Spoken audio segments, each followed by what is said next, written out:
नमस्कार बहनों भाइयों, आज की वीडियो एक महत्वपूर्ण वीडियो है। आज एक संपर्क ऐप में एक नया अपडेट आया है। इसमें संपर्क ऐप में दो महत्वपूर्ण अपडेट आए हैं। इसमें आप में क्या क्या चेंजिंग हुई है इसके बारे में हम इस वीडियो में आपको विस्तार से बताएंगे। इस वीडियो में जो चेंजिंग हुई है उनके बारे में हम आपको महत्वपूर्ण जानकारी देंगे। इस वीडियो को लास्ट तक देखें। अगर आप हमारे चैनल पर नए हैं तो प्लीज़ हमारे चैनल को जो नीचे सब्सक्राइब दिख रहा है उसको सब्सक्राइब वाले बटन को सब्सक्राइब करें। आपका कोई पैसा नहीं लगेगा, हम आपको फ्री देते हैं, जिससे आपको हमारी नई नई वीडियो आएंगी और आपके जो नोटिफिकेशन है वो प्राप्त हो जाएगा। आप हमारे प्लीज़ चैनल को सब्सक्राइब करें। आज संपर्क ऐप में जो नया अपडेट आया है इसमें दो महत्वपूर्ण अपडेट आए हैं, जिसमें मुख्यमंत्री बाल आरोग्य संवर्धन कार्यक्रम और सहयोगिनी मातृ समिति उप समिति, इसमें दोनों में जो अपडेट आए हैं इसमें सबसे पहले सहयोगिनी मातृ समिति उप समिति, इसके बारे में आपको किस तरह से जानकारी भरनी है। इसके लिए आप सबसे पहले आपको यह डैशबोर्ड दिख रहा है, इस डैशबोर्ड में आपको इन दोनों की किस तरह से जानकारी को भरनी है। इसके लिए सबसे पहले सहयोगिनी मातृ समिति की जो जानकारी है वो आपको किस तरह से भरनी है। इसके लिए आप सबसे पहले मातृ सहयोगिनी समिति की जानकारी भरने के लिए आप इस वाले ऑप्शन पर क्लिक करेंगे तो आपको इस तरह से दिखाई देगा, क्या आंगनवाड़ी केंद्र में समिति का गठन किया गया है। अगर आंगनवाड़ी केंद्र में समिति का गठन किया गया है तो हाँ वाले ऑप्शन पर आप क्लिक करेंगे। अगर आंगनवाड़ी केंद्र में समिति का गठन नहीं किया है तो नहीं वाले ऑप्शन पर जाकर आप क्लिक करेंगे। इसमें जो हाँ और ना ही नहीं वाला ऑप्शन दिख रहा है उस पर जाकर क्लिक करेंगे तो आपका जो डाटा है वो सबमिट हो जाएगा। और जो उसके बाद जो नीचे दिख रहा है आपका, क्या आंगनवाड़ी केंद्र से संबंधित पंचायत PESA के अंतर्गत है।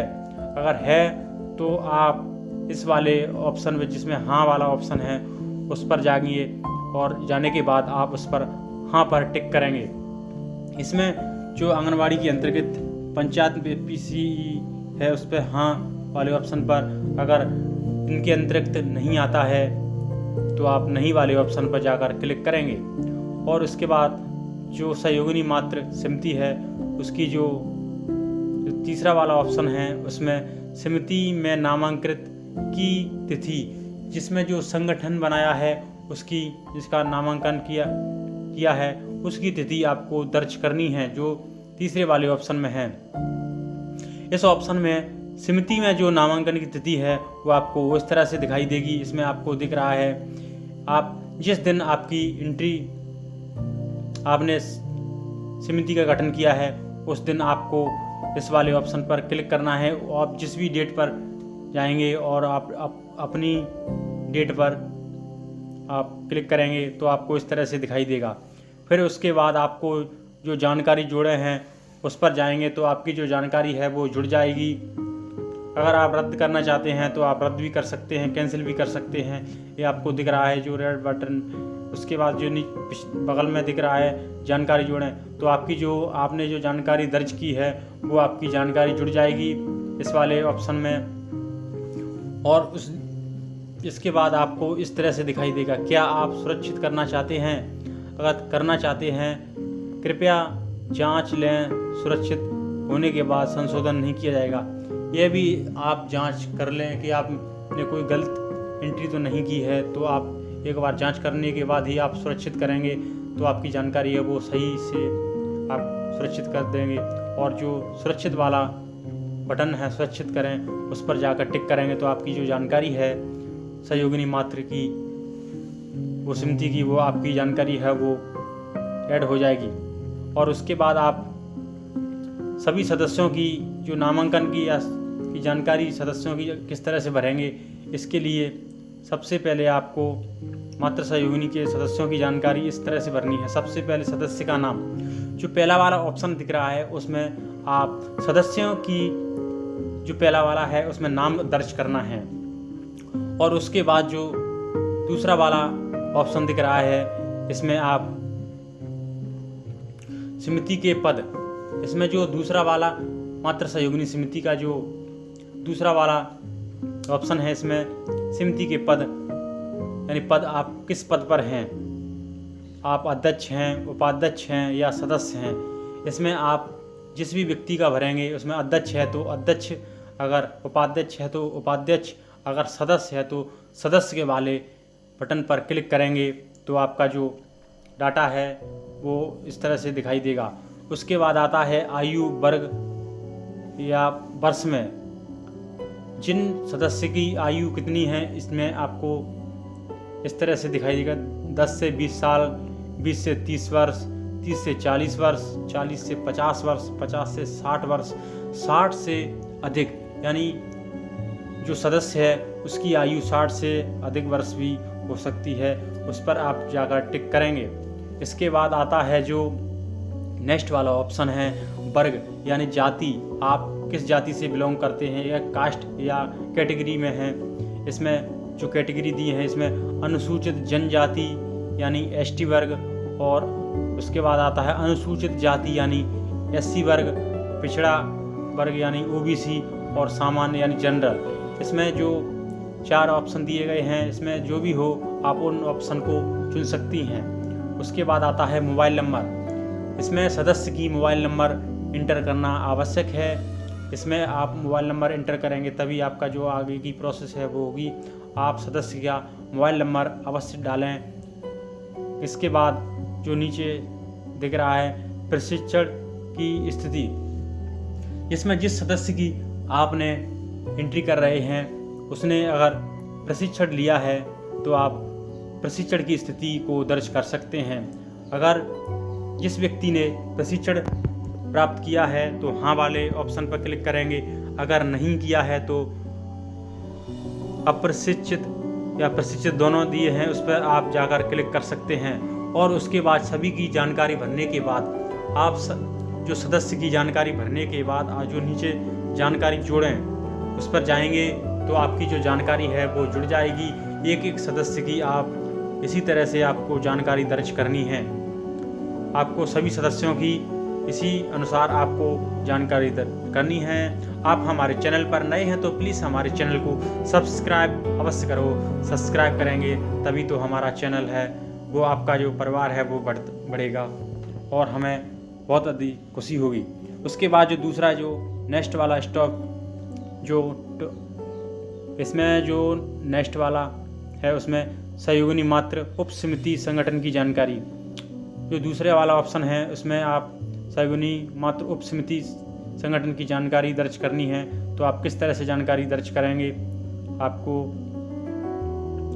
इस तरह से आपको जानकारी दर्ज करनी है। सबसे पहले आप उसको ओपन करेंगे तो क्या आंगनवाड़ी केंद्र में समिति का गठन किया गया है, अगर किया है तो हाँ वाले ऑप्शन पर जाकर क्लिक करेंगे, अगर नहीं किया है तो नहीं वाले ऑप्शन पर जाकर क्लिक करेंगे। इसमें 2 ऑप्शन दिए गए हैं हाँ या नहीं। इसमें जो भी है वो आप हाँ या नहीं में आप दे सकते हैं। उसके बाद क्या आंगनवाड़ी केंद्र से संबंधित पंचायत PESA अंतर्गत आती है, तो अगर इसमें आती है तो आप हाँ वाले ऑप्शन पर क्लिक करेंगे, अगर नहीं आती है तो आप नहीं वाले ऑप्शन पर जाकर क्लिक करेंगे। इसमें भी 2 ऑप्शन दिए गए हैं हाँ और ना। इसमें आप हाँ ना का जवाब के हिसाब से आप दे सकते हैं। उसके बाद आता है समिति में नामांकित की स्थिति। इसमें नामांकन की स्थिति को आप किस दिनांक को उप समिति का गठन कर रहे हैं, इसमें आप उस दिनांक का ही दर्ज करनी है। जिस दिनांक में आप उप समिति का गठन कर रहे हैं आपको उसी हिसाब से आप अपनी दिनांक दर्ज कर सकते हैं। आपको इसके बाद आता है एक आपको रेड दिख रहा है, रद्द करें। अगर आप इसमें सही नहीं, आपको सहमत नहीं है तो आप रद्द कर सकते हैं। अगर सहमत हैं तो आप जानकारी जोड़ने वाले ऑप्शन पर जाकर क्लिक करेंगे तो आपकी जानकारी जुड़ जाएगी। उसके बाद आपको उप समिति के संगठन की जानकारी, सदस्यों की जानकारी को आपको नामांकित करना है। इसमें सबसे पहले आप सदस्य का नाम, जो मात्र समिति के सदस्य हैं उनके नाम, उसके बाद समिति के का पद, या उसके बाद आता है आयु, उसके बाद आता है वर्ग और उसके बाद आती है मोबाइल नंबर। इसके बाद जो नेक्स्ट वाला ऑप्शन है प्रशिक्षण की स्थिति। इसमें जो नेक्स्ट है प्रशिक्षण की स्थिति, वो वाला ऑप्शन है, उसमें आप प्रशिक्षण में प्रशिक्षित और अप्रशिक्षित का जो 2 ऑप्शन हैं उसमें आप जाकर क्लिक करेंगे। अगर प्रशिक्षित है तो प्रशिक्षित में, अगर नहीं तो अप्रशिक्षित कर सकते हैं। और उसके बाद आता है जो नीचे जानकारी जोड़ें। इसमें सदस्य की जो जानकारी है वो आप जोड़ेंगे तो आप इस सदस्य की जानकारी जुड़ जाएगी। आप इसी तरह से आप सभी सदस्यों की जानकारी जोड़ सकते हैं। इसमें किसी तरह की परेशानी हो तो हमें कमेंट कर सकते हैं। और उसके बाद जो नीचे दिया है सहयोगिनी मात्र उपसमिति 2,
दवाइयाँ जानकारी प्रत्येक माह के अंतिम सप्ताह दिनांक 25 से 30 तक आपको ये जानकारी भरनी है।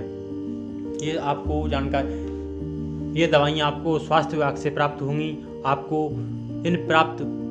जो हितग्राहियों को वितरित करने के बाद आपको किस तरह से आपको जानकारी दर्ज करनी है, इसके लिए ये नया अपडेट आया है।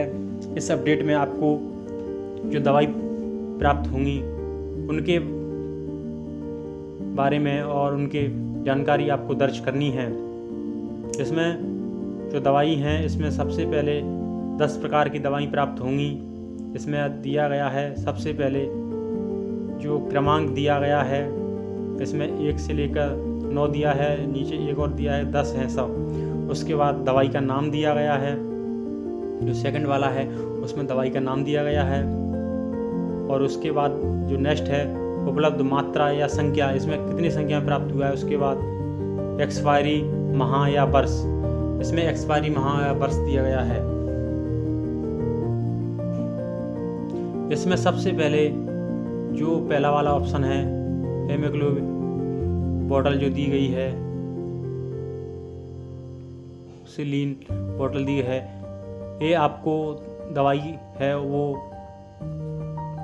सबसे पहले आपको मात्रा आपको कितनी प्राप्त हुई है उनकी संख्या दर्ज करनी है। उसके बाद माह, जो एक्सपायरी माह है वो आपको दर्ज करना है। इसमें कौन से माह, जैसे मंथ में पहला, दूसरा, तीसरा, चौथा, 5वां, 6वां, 7वां, 8वां, 9, 10वां, 11, 12, ये 12 महीना की जो माह दिए गए हैं, इसमें माह दिए गए हैं। और उसके नेक्स्ट बगल में वर्ष दिए गए हैं। इसमें जो एक्सपायरी डेट है, माह दर्ज करने के बाद आप वर्ष को दर्ज करना है। इसमें 2023 दिया गया है, 2024 दिया गया है, 2025 दिया गया है, 2026 दिया गया है। इसमें जिस वर्ष में आप ये दवाई एक्सपायरी होगी उस वर्ष को आपकी डेट आपको दर्ज करनी है। इसमें माह वर्ष दोनों दिया गया है और मात्रा या कितनी संख्या में उपलब्ध है वो आपको इसमें आपको दर्ज करनी है। उसके बाद आता है मल्टीविटामिन ड्रॉप, सिरप या बोतल। इसमें मल्टीविटामिन उसकी मात्रा और वर्ष माह आपको दर्ज करना है। और उसके बाद आता है फॉलिक एसिड, जो तीसरे नंबर की है फॉलिक एसिड। फॉलिक एसिड वाली जो गोली हैं, ये दवाई हैं आयरन वाली, वो आपको इसकी जानकारी भरनी है। इसमें कितने प्राप्त हुए हैं, मात्रा या संख्या आपको दर्ज करनी है। और उसके बाद मंथ और उसके बाद ईयर यानी वर्ष, आपको वर्ष।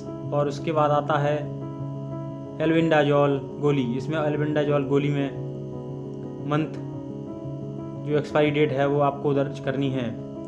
और उसके बाद आता है आयरन फॉलिक एसिड सिरप। इसमें आयरन फॉलिक एसिड की सिरप है, वो जो प्राप्त होंगी उनकी संख्या दर्ज करनी है और एक्सपायरी डेट आपको दिखानी है।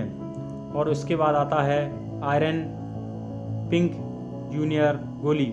इसमें जो पिंक गोली है गुलाबी, वो आपको दर्ज करनी है। इसमें कितनी मात्रा में प्राप्त हुई और एक्सपायरी डेट। उसके बाद आता है आयरन नीली गोली। इसमें जो नीली गोली प्राप्त होती हैं उसकी मात्रा और एक्सपायरी डेट आपको दर्ज करनी है। उसके बाद आता है आयरन फॉलिक एसिड बड़ी लाल गोली। इसमें मात्रा और एक्सपायरी डेट आपको दर्ज करना है, डेट ऑफ ईयर। उसके बाद आता है जिंक। जिंक की गोली हैं, वो आपको कितनी प्राप्त हुई हैं और किस महीने और ईयर में एक्सपायरी डेट होगी उसकी आपको जानकारी दर्ज करनी है। और उसके बाद आता है जो लास्ट ORS पाउडर। इसमें जो पैकेट प्राप्त होते हैं उनकी मात्रा लिखनी है और उसके बाद एक्सपायरी मंथ और ईयर आपको दर्ज करना है। इसमें सभी दवाइयों के नाम और मात्रा और एक्सपायरी डेट आपको दर्ज करनी है। इन सभी का जो स्वास्थ्य विभाग से प्राप्त होंगी उनको आपको जिस दिन प्राप्त होंगी उस दिन की आपको इस जो नीचे दिख रहा है जानकारी दर्ज करने की तिथि है, वो आपको दर्ज करने की तिथि यानी प्राप्त होगी उस दिन आपको इसमें डेट आपको दर्ज करनी है। जो नीचे दिख रहा है उसमें आपको डेट दर्ज करेंगे और उसके बाद आपको दिख रहा है ओके वाला बटन, उस पर ओके करेंगे तो आपको जो डेट है वो उस तरह से शो होगी। और उसके बाद आपको जो सुरक्षित करने वाले ऑप्शन हैं उस पर जाएंगे तो आपका जो डाटा है वो सुरक्षित हो जाएगा। जो दवाई जो प्राप्त होंगी उनकी जानकारी आपको भर जाएगी और इसमें सुरक्षित करें वाले ऑप्शन पर जाएंगे तो आपका जो डाटा है वो सुरक्षित हो जाएगा।